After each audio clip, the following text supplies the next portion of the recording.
If you don't know who Joe Pass is, then you probably won't be as excited as some of us are to learn that Ella and Oscar's favorite guitar sideman, and I should apologize for calling Joe Pass a sideman, will be only one of the many featured guests at the 9th Annual Ottawa Jazz Festival '89, which will run July 14th to 23rd, oddly enough, right here in Ottawa. Joe Reilly is the managing director. Good to see you, sir. Good to be here. Tell us the lineup. Who's there? We're going to have, I could sit here probably for the full minutes that we have and just rhyme off the names. Well, give us some. Well, Joe Pass is certainly going to be one of the acts that we're very excited about having in as part of this year's event. Actually, the three big acts are all guitarists, oddly enough. In the world of jazz, there's a multitude of instruments, but right.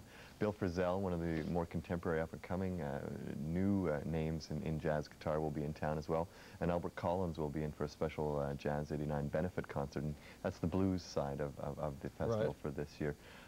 Yesterday we announced the full lineup, which will include about 100 concerts with about 350 musicians throughout wow. the 10 days. So that's great. There's a lot of activity going to be happening in those 10 now, days. Now, jazz, of course, is a very short word for a very broad range of musical tastes. Mm-hmm.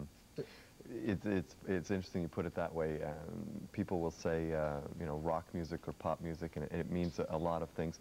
But when you say jazz to people, it seems they immediately think it means one thing only. Right. But the message we try to get out with this festival every year is that in this music form, there's really something for everybody, whether it's from Dixieland to hard bop, the avant-garde to blues. There's something that almost anyone would enjoy as part of this music form, and therefore as part of our event, because the programming is done with an ear and an eye to bringing people to the music who are not familiar with it. Now, last year it seemed to me, I had just arrived on the scene here just towards the tail end of the festival. Mm-hmm. It seemed to me you had a lot of fusion going on. Everywhere I stopped, it seemed to me several nights in a row, there was a lot of... You mean the more electric side of the music? Yeah. Last year, that question has come up a number of times as to whether it was a bit too electric last year.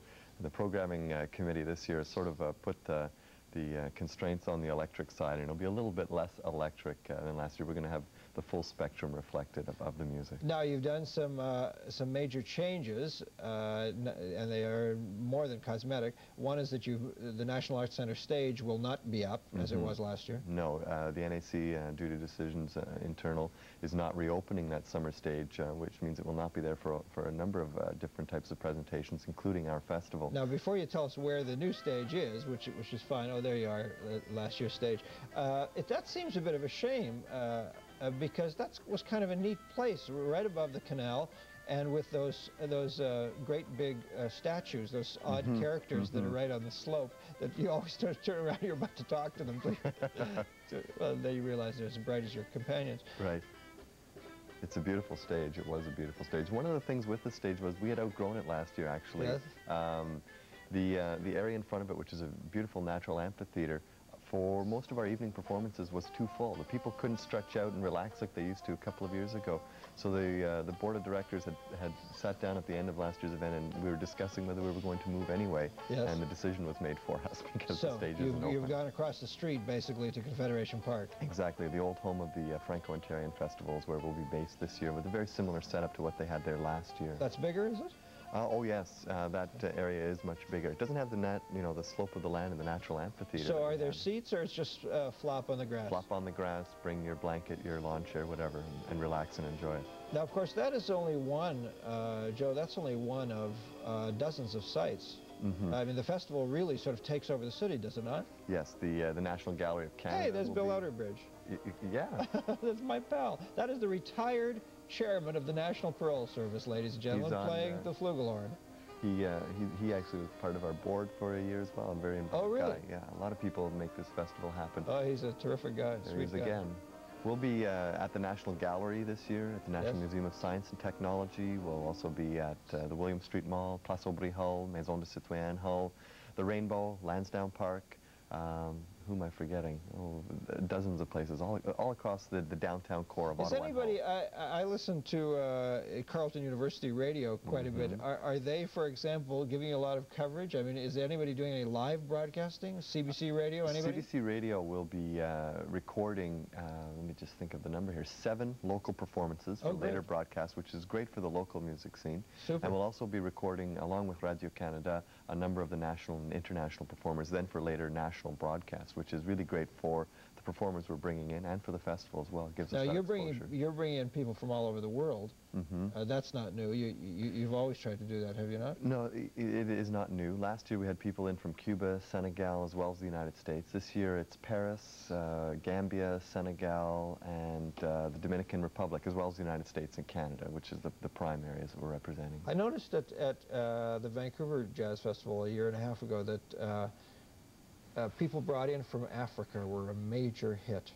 And I don't know that I would say, I mean, when we left, I remember saying to my companion, I don't know that I would call this jazz, but boy, was it good music, as we danced across the parking lot. Oh, exactly. That's part of certainly the attitude and programming with our event, is that the roots of the music certainly lies in the music of Africa and Central and South America as well, the Latin side.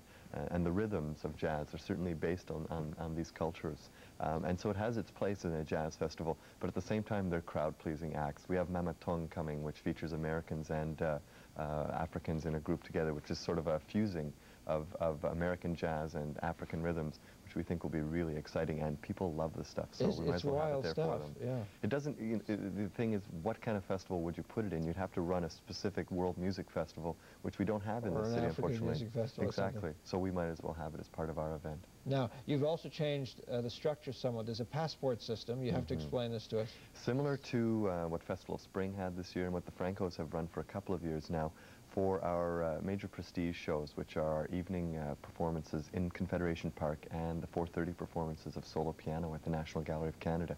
Folks will need to purchase a $5 passport button. It's good for 10 days. It's good for all the evening performances. So essentially, if you came out to 4 or 5 shows, you're paying $1 performance. Where do we get such a thing? They will be on sale beginning July 10th at 3 record stores in advance: Shake Records, Record Runner, and Records on Wheels. Yes. Or you can buy them at the park as you enter the park during the festival itself. So there are barriers. You have to have this button to get through the barriers. Is that the deal? Yes, you'll have to. This is the first year we've introduced this, and it's simply to meet the costs of relocating the festival. Previously, the stage, etc., had been provided by the National Arts Centre. This year, we've got to put it all up, pay rental fees, pay for a sound system, and all these things that go with it. So we've got to find a way to cover it, and we're simply really asking the general public for a token of their appreciation in many ways, and to buy the button, to wear it, and help us meet those extra costs. $5 isn't a lot for the run of a festival to hear some great music. Exactly. If you look at Bill Frisell, for instance, coming, he's playing the Montreal Festival. It'll be about $20 a ticket to see him. If you buy your $5 pass, you get to see him and take in the whole week of events as well. Yeah, sure. Yeah, Joe Pass. I mean, people will kill to hear Joe Pass. Sure. Yeah. We're hoping for clear weather that night, because it'll be a big crowd. July 14th? July 14th to 23rd is the event, and it passes in on the 16th. Great. Good stuff. Joe Reilly, many thanks. Good luck with the festival, and we will be there. And when we come back, a man who's a festival unto himself, Stefan Bell.